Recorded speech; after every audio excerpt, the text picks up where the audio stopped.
जी हयात Bloch, क्या तफसीलात है इस बारे में? ये पुलिस की वर्दी इतनी आसानी से मिल जाती है, कोई डॉक्यूमेंट्स वगैरह रिक्वायर नहीं होते इसके लिए? जी बिल्कुल, देखे देखे जिला केमाड़ी पुलिस और डकैत गैंग से मुकाबला हुआ है। फायरिंग के तबादले के बाद 3 मुल्जिमान बड़ा बोर्ड पाक कॉलोनी से गिरफ्तार किए गए और इनका एक साथी वाजिद अली नाम का मुल्जिम फरार होने में कामयाब हुआ है और गिरफ्तार मुल्जिमान के कब्जे से 3 9mm पिस्तौल, 2 पुलिस वर्दियां और करोला कार बरामद कर ली गई है। गिरफ्तार मुल्जिमान की शनाख्त बाबर अली, गुलाम अली और राजा अली के नामों से हुई है।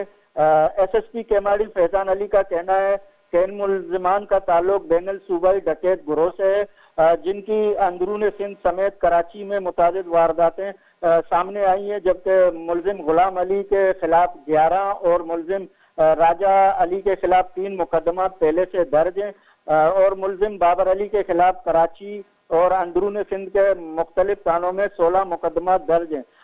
अब इन मुल्जिमान पर थाना पाक कॉलोनी में मुकदमा दर्ज करके मजीद तफ्तीश की जा रही है। जी, ये पुलिस की वर्दी आम शहरियों को बआसानी दस्तयाब होती है, कोई डॉक्यूमेंट्स वगैरह रिक्वायर्ड नहीं होता इसके लिए हयात बलोच? जी देखें, पुलिस की वर्दियां पहले तो बहुत बआसानी हर जो शॉप पर दस्तयाब होती थी और हर जो है शख्स को मिल जाती थी, लेकिन अब ये किसी ताल्लुकात के बिना पे या किसी पुलिस एहलकार की वजह से या किसी और वजह से जो है इन्हें ये वर्दियां हासिल हुई हैं। इस पे मजीद तफ्तीश की जा रही है कि वर्दियां कहाँ से हासिल की गई हैं। बहुत बहुत शुक्रिया हयात बलोच, हमें तफसीलात से आगाह करने के लिए।